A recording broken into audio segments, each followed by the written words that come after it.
Labdien, labvakar visiem klātienē un tiem, kas mūs skatās arī Facebook tiešraidē. Mani sauc Evita Ploka, un mēs šodien esam satikušies uz informatīvu semināru par Alūksnes novada pašvaldības līdzdalības budžeta konkursu. Šodien mūsu plāns ir tātad pastāstīt par konkursa nolikumu un arī praktiski mazliet parādīt, kā tad notiks projektu pieteikumu iesniegšana portālā GeoLatvija LV, un parādīsim arī citas vēl tādas noderīgas saites, kur jūs varat uzzināt gan par līdzdalības budžetu kā tādu, gan konkrēti arī par Alūksnes novada pašvaldības līdzdalības budžeta konkursu. Kā jau jūs zināt, tad no šī gada pašvaldības Latvijā īsteno līdzdalības budžetu, un par to, kas tad ir mūsu līdzdalības budžeta nolikumā, mums pastāstīs mana kolēģe Inese Zīmele Jauniņa, pašvaldības centrālās administrācijas īpašuma pārvaldības un attīstības nodaļas vadītāja. Bet pirms mēs sākam šo daļu, es došu vārdu pašvaldības izpildu direktoram arī jūs uzrunāt. Lūdzu, Ingus Berkulis. Paldies, Evita, un labvakar visiem klātesošiem, un arī tie, kas mūs vēro vai vēros tiešsaistē Facebook kontā. Es gribu teikt tā, kad ik pa laikam tiekoties ar iedzīvotājiem visā novada teritorijā, pagastos, iedzīvotāji ļoti bieži un jāsaka, pilnīgi visās teritorijās vienmēr pauž viedokli par to, kas viņiem ir vajadzīgs uz vietām. Jo viņi ir tie cilvēki vai iedzīvotāji, kuri vislabāk zina, saprot, kas viņiem ikdienā ir nepieciešams, tās lietas, kas ir vajadzīgas, lai viņu vide un tās visas lietas būtu svarīgas tieši tiem ļaudīm, kas ir uz vietas pagastos un arī pilsētā.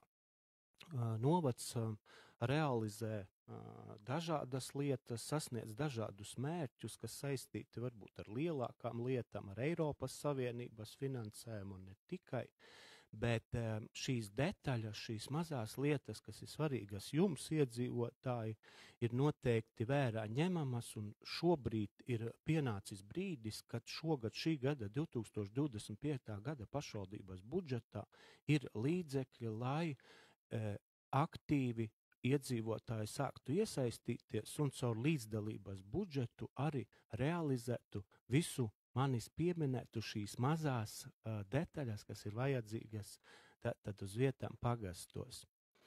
Mēs esam ļoti aktīvs novads un mēs esam ļoti aktīvi iedzīvotāji. Man ir šodien liels prieks redzēt starp mums mūsu pirmo viedociemu Jaunannas pagastu, ar to arī apsveicu jūs un mēs ļoti lepojamies ar jums. Un pārējiem es gribu novēlēt sekot Jaunannas piemēram.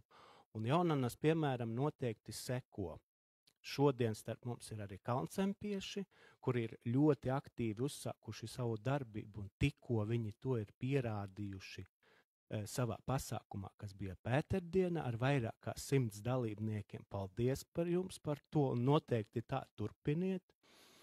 Un kopienas ir ļoti aktīvas mums novada un to aktivizē mūsu pagājušajā gadā organizētie kopienu svētki pagastos, kur šīs idejas tika teiktas un tika apkopotas. Tātad, lai izdodas mums realizēt šīs lietas pakāpeniski šogad ar pirmajiem budžeta līdzekļiem, kas ir paredzēti un noteikti arī turpmāk. Šis būs kā pirmais gads, kā izmēģinājuma gads, bet es zinu, ka mēs esam ļoti aktīvi, mums noteikti tas visiem kopā arī izdosies. Kolēģi šodien pastāstīs, kā mēs pie tā visa nonāksim un noteikti sadarbojoties, diskutējot, mēs arī šīs idejas pašvaldībā realizēsim. Paldies jums, lai izdodas!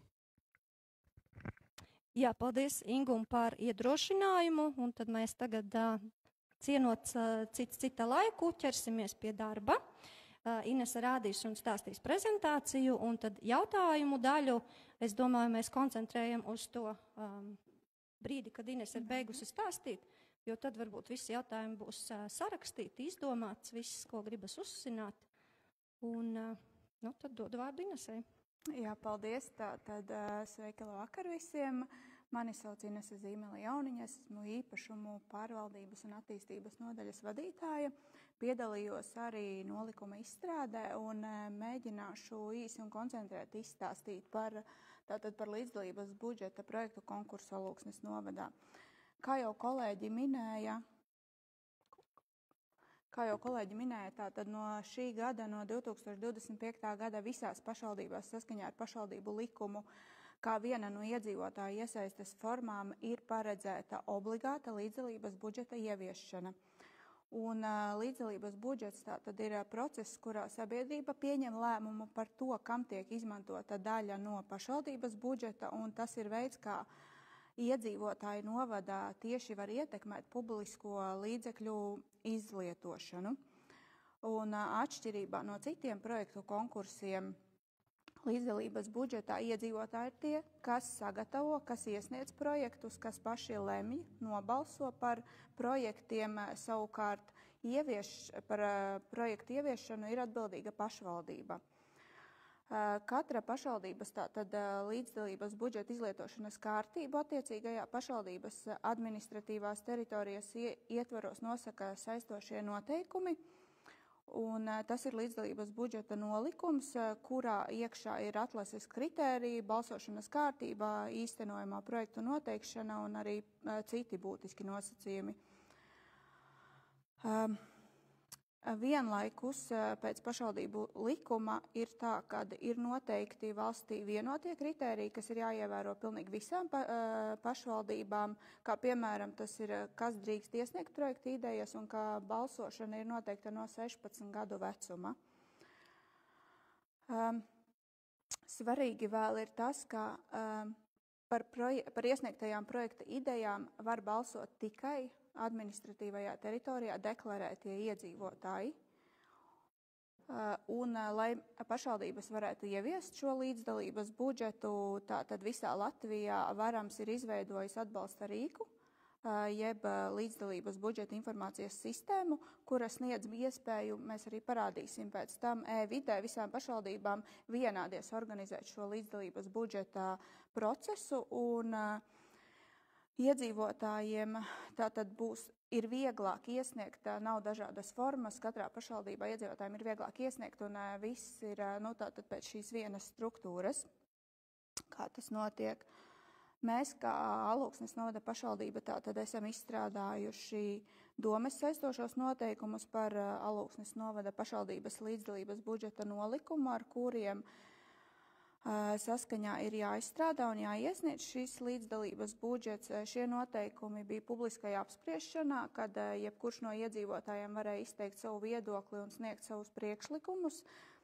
Pēc apspriešanas tātad šie noteikumi ir stājušies spēkā, viņi ir publicēti Latvijas vēstnesī, Likumi LV un arī atrodami mūsu mājaslapā, to mēs arī jums parādīsim. Līdzdalības budžeta paša konkursa norisi tātad nodrošina Alūksnes novada pašvaldības centrālā administrācija, un tā summa, kas veidojās 2025. gadā, ir paredzēta budžetā, un to arī nosaka saskaņā ar pašvaldību likumā, tātad noteikto līdzdalības budžetu, kas ir 0,5% apmērā no vidējiem viena gada iedzīvotāja ienākuma nodokļa un nekustamā nodokļa faktiskajiem ieņēmumiem, kas tiek aprēķināti tātad pa 3 gadiem un ir izvilkts vidējais skaitlis, no kura tad arī veidojās šī summa, tie 0,5%. Mūsu gadījumā tie ir 10 000, kas ir noteikti un arī paredzēti mūsu budžetā. Mēs esam tātad izsludinājuši līdzdalības budžetu, kurš tika izsludināts 16. jūnijā, iesniegšana ir 30 dienas un iesniegšanas termiņš ir 17. jūlijas. Varbūt ir jautājums, kāpēc mēs neorganizējām šo semināru ātrāk. Es domāju, ka iedzīvotājiem bija pietiekoši laiks, lai jau apskatītu, iepazītu un lai tagad būtu konkrēti jautājumi par to, kas tad ir jāizpilda, kā ir jāizpilda un kā ir jāiesniedz. Tāpēc šis ir tāds vidusposms konkrēti šīs tikšanās organizēšanai. Tātad projekta pieteikumu līdzdalības budžetam var iesniegt fiziska persona vai biedrība un nodibinājums, kuras sastāvā nav pašvaldība. Svarīgi ir tas, tātad projekta pieteikumu mēs sagatavojam online, Geo Latvija, to mēs parādīsim. Katrs projekta iesniedzējs var iesniegt neierobežotu pieteikumu skaitu. Nav tā, ka jūs varat iesniegt tikai vienu projekta pieteikumu. Protams, finansējums ir šie 10 000, kurus kopā nevar pārsniegt visi atbalstāmie projekta pieteikumi. Un tad, kad projekta iesniedzējs ir iesniedzis savu projekta pieteikumu tajā Geo Latvijā, līdz termiņa beigām viņš var vēl precizēt un grozīt vai atsaukt savu iesniegto projekta pieteikumu. Viņam ir tādas tiesības. Mēs to, kā administrācija, nevaram izdarīt. To var izdarīt pats projekta iesniedzējs. Piemēram, viņš ir iesniedzis, viņš saprot, ka viņam vajadzētu precizēt tāmi vai vizualizāciju vai vēl kaut ko, viņš var papildināt šo projekta iesniegumu. Svarīgi ir tas, ka arī iesniedzot projekta pieteikumu, iesniedzējs saprot to, ka pašvaldība ir tiesīga saprātīgi samazināt šīs projektā pieteiktās darbības, lai iekļautos tāmē un paredzētajās izmaksās, jo nereti varbūt pēc iepirkuma procedūras vai noskaidrojot faktisko darbu veicēju, šīs izmaksas ir lielākas, un tad pašvaldība ir tiesības izņemt kādu aktivitāti vai izanalizēt, kuru no pozīcijām var nerealizēt. Un sagatavojot pašu to projekta pieteikumu, ir tā, ka iesniedzējs, ja viņam ir nepieciešams izstrādāt kādu vizualizāciju, un viņš to nevar pats izdarīt, ja viņš to veids kā pasūtījumu, tad šīs izmaksas veica arī pats projekta iesniedzējs. Tad par kritērijiem. Tātad kopējā tāme vispār līdzdalības budžetam nevar pārsniegt šos atvēlētos 10 000, kas ir pašvaldības budžetā plānoti. Ieguldījumi ir jāveic tikai un vienīgi un jāplāno pašvaldības lietošanā. Tātad esošajā īpašumā mēs nevaram plānot projektus, kuri ir uz privātpersonas zemes vai nav pašvaldības īpašums. Ieguldījumiem ir jābūt ekonomiski pamatotiem un tām ir jāiekļauj pilnīgi visas izmaksas. Un ir jāsaprot tas, ka projektam ir jābūt īstenojamam atbilstoši tāmei. Mēs nevaram ielikt tādas izmaksas, kuras ir nesamērīgi zemas vai nesamērīgi augstas, jo pretējā gadījumā mēs nevarēsim realizēt šo projekta pieteikumu. Un kā viens no galvenajiem kritērijiem ir arī tas, ka projekta mērķim ir jānodrošina pašvaldību likumā noteikto autonomo funkciju izpilde, jo par cik saskaņā vispār ar pašvaldību likumu šīs projektu konkurss tika izsludināts kā iedzīvotāja līdzdalība, tad ir noteikts, ka viņš ir tātad pašvaldības autonomo funkciju izpildēji. Projektu nevar finansēt no kādām citām atbalsta programmām vai avotiem. Ir tā, ka iesniedzējs projekta nevar iesniegt, piemēram, līderī projekta pieteikumu, un paredzēt, ka kaut kādu daļu viņš realizēs no līdera un kādu daļu realizēs no pašvaldības, tātad līdzdalības budžeta. Tam ir jābūt nesaistītam un nodalāmam. Projektā ir jāparedz tātad jaunas paliekošas, sabiedriski nozīmīgas un publiski plaši pieejamas infrastruktūras radīšana vai esošās infrastruktūras uzlabošana. Un projektam ir jāatbilst pašvaldības attīstības programmas, tātad rīcības plāna uzdevumiem, kuri arī ir pieejami mājaslapā. Mēs parādīsim attīstības programmās, rīcību plāns ir mūsu mājaslapā, un tur var iepazīties ar visiem šiem uzdevumiem. Un tātad arī teritorijas plānojumam, lai šis teritorijas plānojuma krāsojums atbilst jūsu plānotai idejai. Projekts nekādā ziņā nevar būt komerciāls, reliģisks vai ar politisku raksturu. Tātad projekta pieteikumi ir jāiesniedz portālā Geo Latvijā, aizpildot pieteikuma formu. Tur ir jāpievieno projekta idejas skice, tātad šī vizualizācija, lai ir saprotams, kādi ir vai nu uzstādāmie elementi, vai tas ir atkarīgs no tā, kādu projekta ideju jūs plānojat iesniegt. Un tā tad ir noteikti jābūt izvietojumam uz zemes robežu plāna vai arī kadastras LV var uzlikt, tur ir arī rīki, ar kuriem var uzzīmēt, piemēram, zemesgabala robežā izvietojumu, kur plānojās realizēt šo projekta ideju. Arī topogrāfija LV ir tieši tas pats, ka iedzīvotāji var iezīmēt precīzi zemesgabala robežās šīs izvietojuma vietu. Tātad, ja tiek uzstādīti kādi elementi, piemēram, šūpoles, soliņš, jauns puķupots vai kaut kas tāds, tad noteikti ir jābūt arī vizualizācijai šim. Nākamais ir jābūt tātad arī projekta tāmei, un ja gadījumā sniedz kāds cits cilvēks, nevis tātad projekta izstrādātājs, tad ir jābūt dokumentam, kas apliecina, ka šī pilnvarotā persona drīkst rīkoties iesniedzēja vārdā. Tas varētu būt attiecināms uz biedrībām arī noteikti, ja ir kaut kāds gadījums, kad kāds no pieteicējiem nevar iesniegt, tad jābūt ir pilnvarai, lai var nākamais cits iesniegt. Tātad skatīšos. Jā, un svarīgi ir tas, ka projekti paredz tātad pilnīgu iesniegtās projekta idejas realizēšanu vienā kārtā. Nevar sniegt projektu, kurš tiek plānots tātad vairākās kārtās. Iesniegto projektu tātad izvērtēšana notiks saskaņā ar nolikumu 10 darba dienās pēc iesniegšanas termiņa beigām.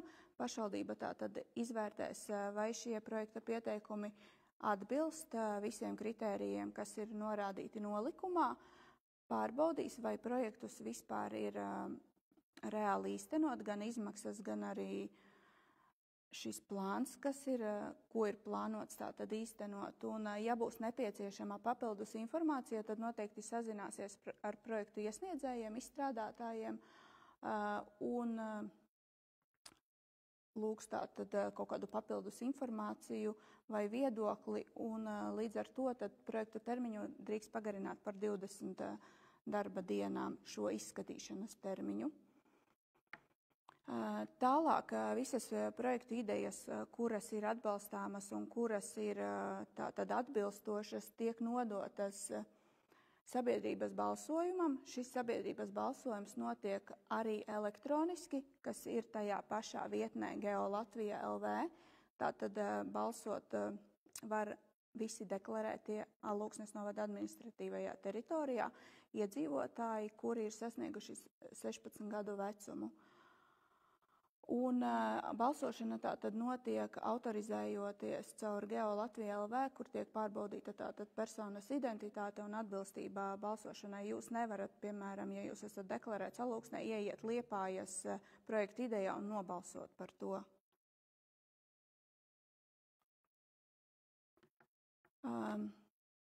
Tātad vienā projekta uzsaukumā atbilstoši šim pieejamajam finansējumam, kas mūsu gadījumā ir 10 000, mēs varam noteikti pieļaujam, ka atzīt ne vairāk kā 2 projektus par uzvarējušiem secīgi ar visaugstāko novērtējumu.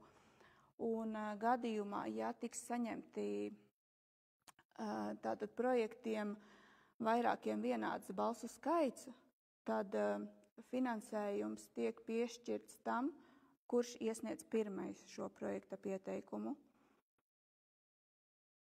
Un tātad pirms pašvaldība uzsāk vispār šo projektu īstenošanu, par cik pašvaldība ir atbildīga par šiem projektiem un arī centrāla administrācija reāli pēc tam viņus ievieš, tad pašvaldība saskaņojot ar projekta iesniedzēju ir tiesīga veikt kaut kādus precizējumus un uzlabojumus šajā projektā, bet saglabājot to maksimāli tuvu tai idejai, kas ir iesniegta, un arī, lai viņa nodrošinātu tātad šo funkcionalitāti.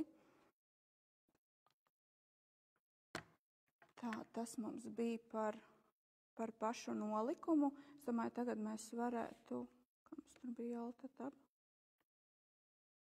Juri, lai mēs varam iziet no šī.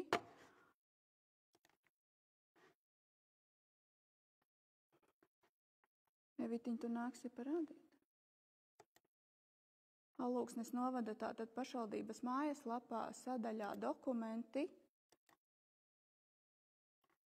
Mums ir tātad attīstības programma, kuru atverot vaļā mēs redzam šeit, tātad ir rīcības plāns, kur ir visi uzdevumi saskaņā, ar kuriem var iesniegt šīs projekta idejas. Es domāju, ka es viņus neiešu cauri un nesaukšu, katrs pats var apskatīties. Tātad, un tad mums ir, nevar ieraudzīt, jā, teritorijas plānojums.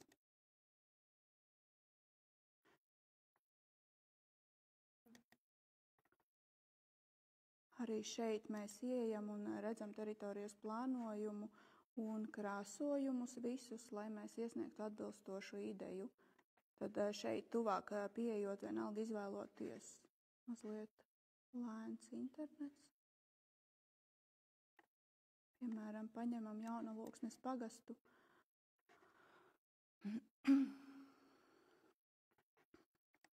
Pašā centrā. Skatāmies, kāds ir atbilstošais krāsojums. Piemēram, šī ir rūpnieciskās apbūves teritorija un atverot plašāk mēs redzam šos lietošanas veidus un mērķus, ko mēs tur varam darīt.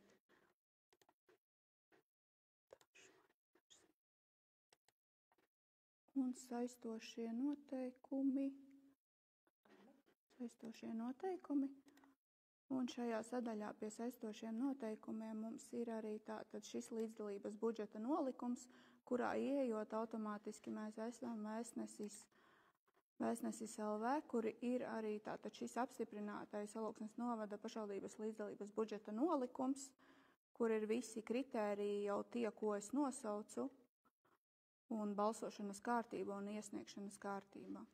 Ja, šeit ir tie kritēriji, kam atbilst, neatbilst, pēc kuriem tad mēs arī vērtēsim. Un papildus ir paskaidrojuma raksts pie šī izstrādes procesa. Tas mums bija jāparādā. Un varams, jā. Mājaslapā vēlreiz to sadaļu par sabiedrības līdzdalību. Šeit. Jā, šeit tad mums ir sadaļa, kur ir informācija par līdzdalības budžetu. Šeit arī augstāk mazliet bija saitīta uz nolikumu.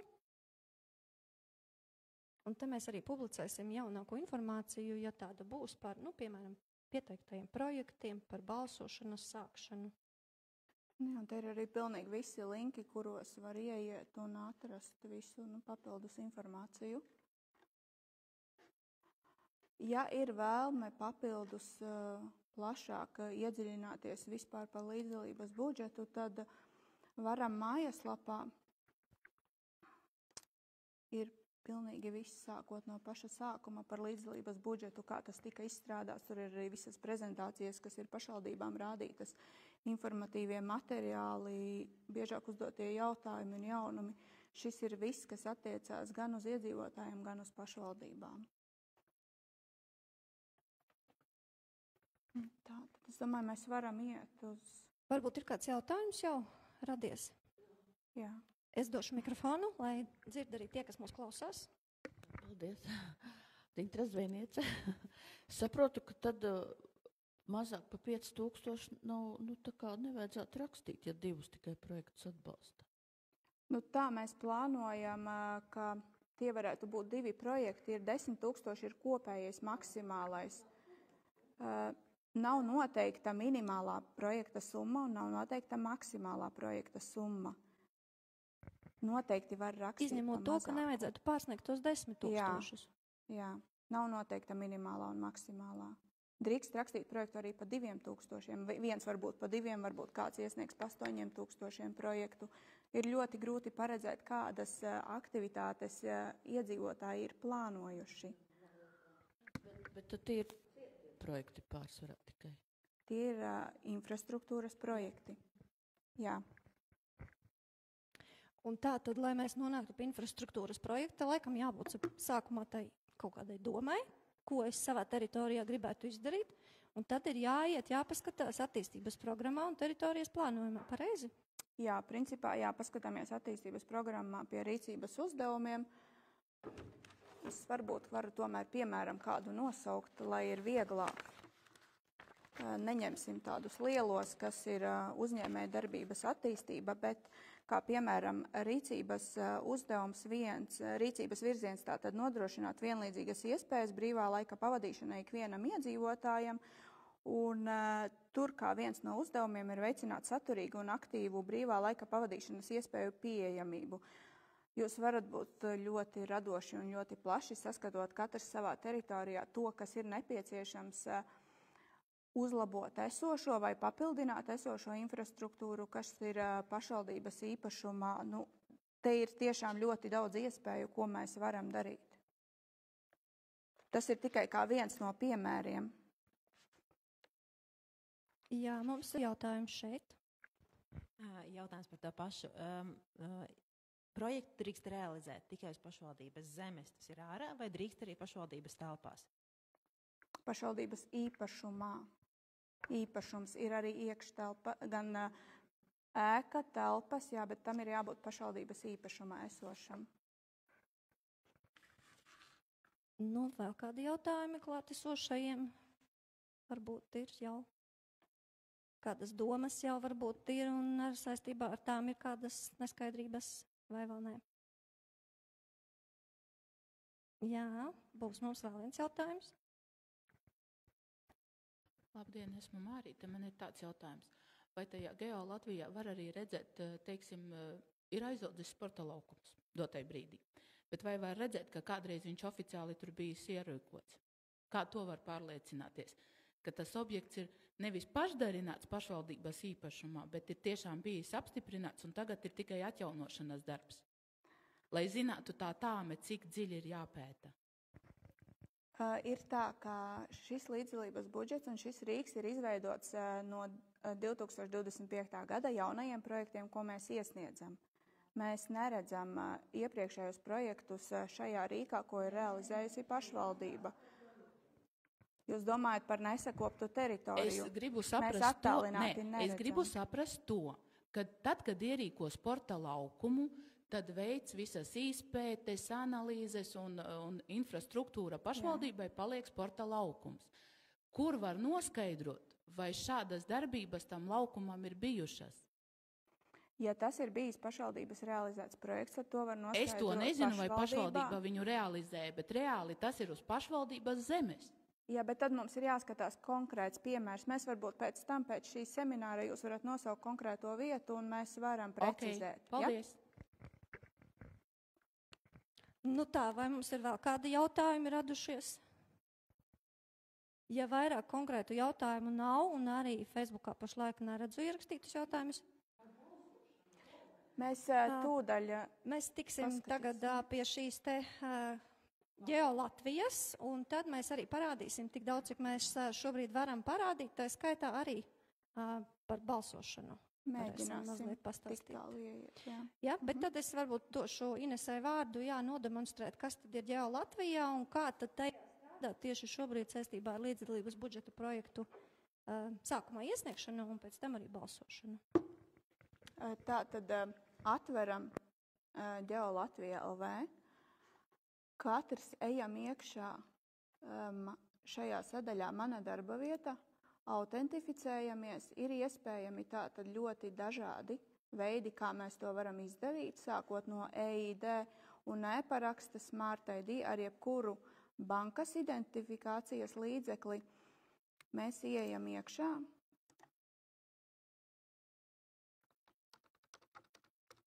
Es tagad būšu kā privāta persona.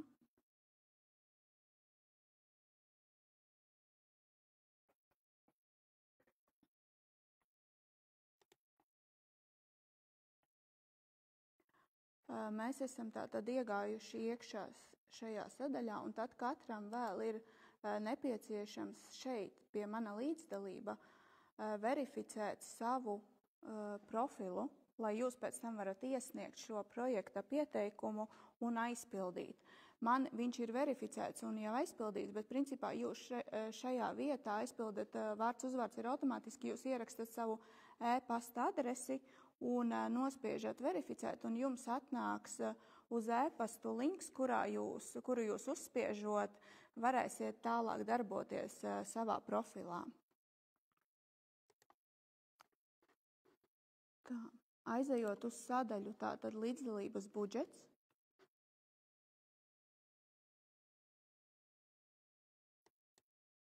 Mazliet, viņš neielasa uzreiz karti.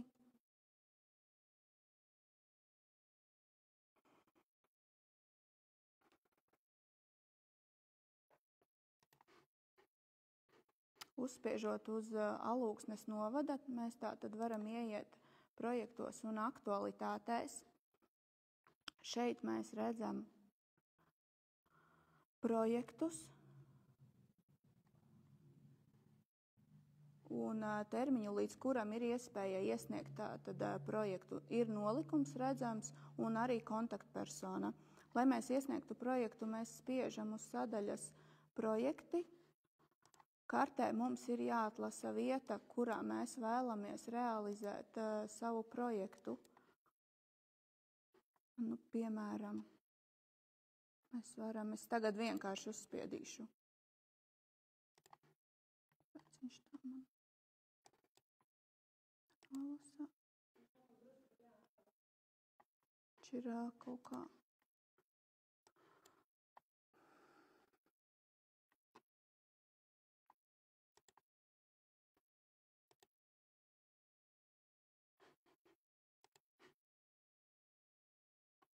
Ir tā, ka ik pa brīdim kaut kas šajā sistēmā, kā jau visās valsts izveidotajās sistēmās, jā, mēs esam tātad izvēlējušies vietu, tiešām šoreiz uzklikšķinot ļoti vizuāli, lai tikai parādītu. Mums ir jāievada tātad visa pamata informācija. Mēs uzrakstam projekta nosaukumu, norādam tātad. Šis lauks nav obligāti jānorāda. Jūs varat norādīt kā atslēgvārdu tam, lai vieglāk būtu atrast jūsu projekta ideju, piemēram, ierakstot, apgaismojums vai vēl kaut kā savādāk, lai identificētu projektu. Tad mēs izveidojam projekta aprakstu, ir norādīts tātad arī maksimālais simbolu skaits, cik garš šis apraksts var būt. Neesam pārbaudījuši, bet pieļauju, ka garāku aprakstu nevar ierakstīt. Jo arī ievietojot informāciju par pašu projektu nevarēja vairāk simbolus ievadīt, kā ir noteikts. Tad norādam projekta indikatīvo summu, pievienojam šajā sadaļā nepieciešamo tātad vizualizāciju un tāmi pievienojam un arī tātad no zemes vai no kadastra vai topogrāfijas vai citu vai zemes robežu plāna iezīmētu šo vietu, kur mēs plānojam un ko darīt, cik lielā teritorijā. Tad norādam šeit parādīsies jūsu dati, projekta iesniedzēja dati ar visu e-pastu un tālruni. Izvēlamies, vai mēs esam biedrība vai nodibinājums, ja mēs neesam fiziska persona, un tad vienkārši spiežam iesniegt projektu. Tas viss ir jāizpilda principā vienā reizē, uzreiz nav iespēja, viņiem nav tādas funkcijas, ka var saglabāt un pēc tam pildīt vēlreiz. Nav ļoti daudz sadaļu, es domāju, ka nevajadzētu būt problēmām, ja viss ir sagatavots šo aizpildīt un iesniegt uzreiz vienā reizē. Vai par šo ir kādi jautājumi?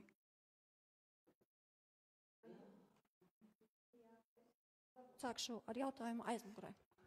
Man ir jautājums tur, kur ir attēli. Jūs teicāt, ka tur ir jāieliek gan projekta vizualizācija, gan uz kartes jāatzīmē vieta. Tur 2 attēli vai tad ir pievienojumi? Tur var pievienot vairākas datnes.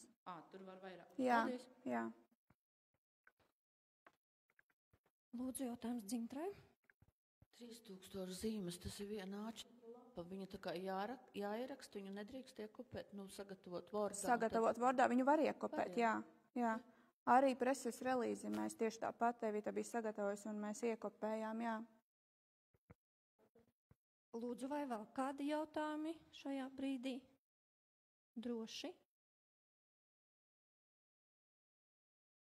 Ir tā, ka pilnīgi noteikti arī, ja tagad nav jautājumi, drīkst pēc tam zvanīt un jautāt un varam mēģināt palīdzēt attālināti ieiet sistēmā, tā, ka jūs ejat ar saviem datiem un vienkārši skatāmies, mēģināt palīdzēt. Lūdzu, jautājums. kurā sadaļā ir jānorāda tas, ka atbilst rīcības plānam vai tur kuram punktam? Tas ir projekta aprakstā? Tas ir aprakstā jāraksta, jā. Vai tajā, kur ir otra sadaļa ar pašvaldības darbiniekam? Īstenībā, tā ir informācija, kas ir... Piezīmes pašvaldības speciālistiem, tā ir iespēja šeit arī 3000 zīmes. Jo bieži vien tās zīmes ir svarīgas, ja grib labi izstāstīt ideju, šādus tekstus Tātad nerakstīt šeit aprakstā. var norādīt informāciju, kuru būtu svarīgi zināt pašvaldības speciālistam. Piemēram, ja projekts tiek sniegts cita cilvēka vārdā, kurš nevar iesniegt elektroniski parakstīt informāciju, un šī informācija nebūs publiski pieejama. Citi balsotāji šo nevarēs izlasīt. Ja jūs tur plānojat paplašināt projektu aprakstu, tad citi to neredzēs. Viņi redzēs tikai tās pirmās 3000 zīmes, kas ir uzrakstītas aprakstā. Pārējie iedzīvotāji, kas gribēs balsot par jūsu projektu. Jo šo redzēs tikai pašvaldības speciālisti.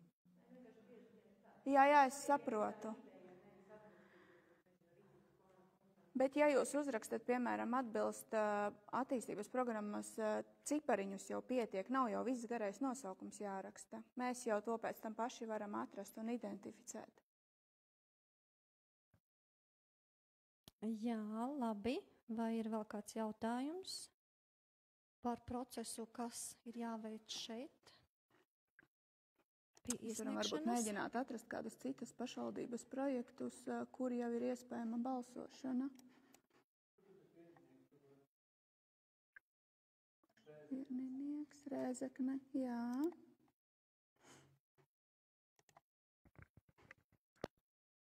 Redziet, ir neaktīvs, jo es neesmu deklarēta.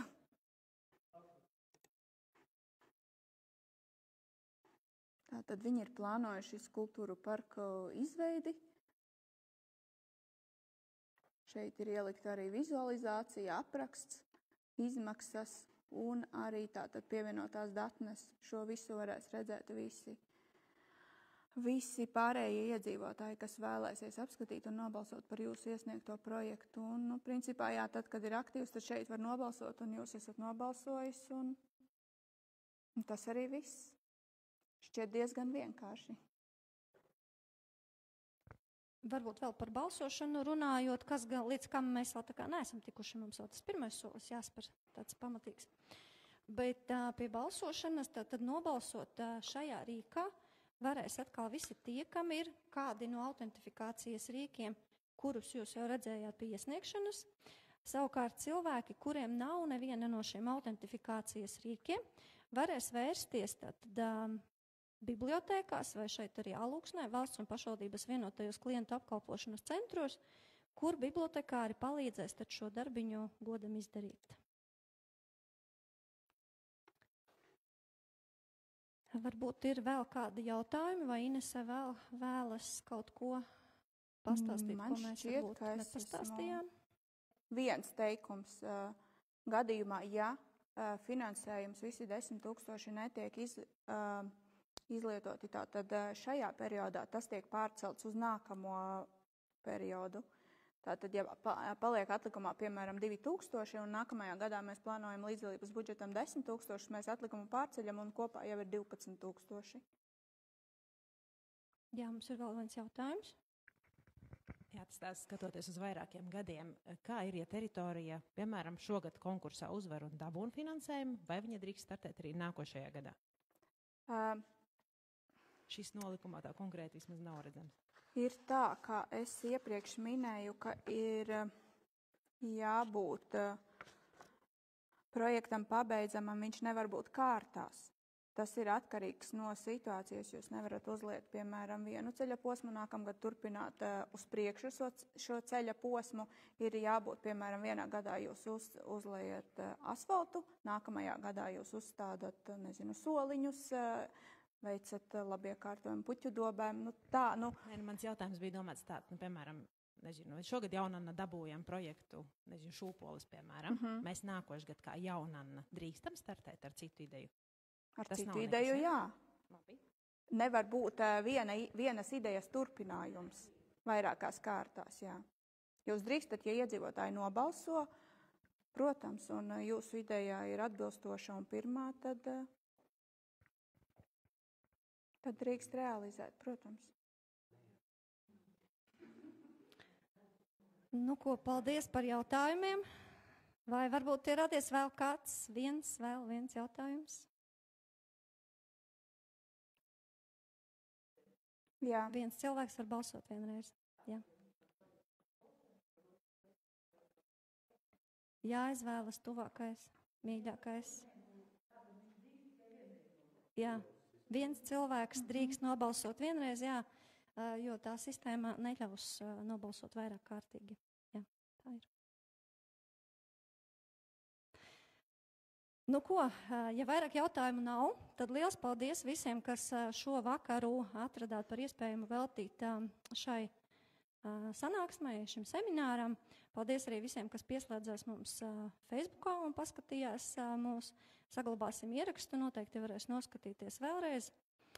Paldies, un lai radošas idejas, esiet drosmīgi, nebaidieties, zvaniet, rakstiet, jautājiet Inesei, viņa noteikti palīdzēs, un tad uz sadarbību un izdošanos. Paldies un visu labu!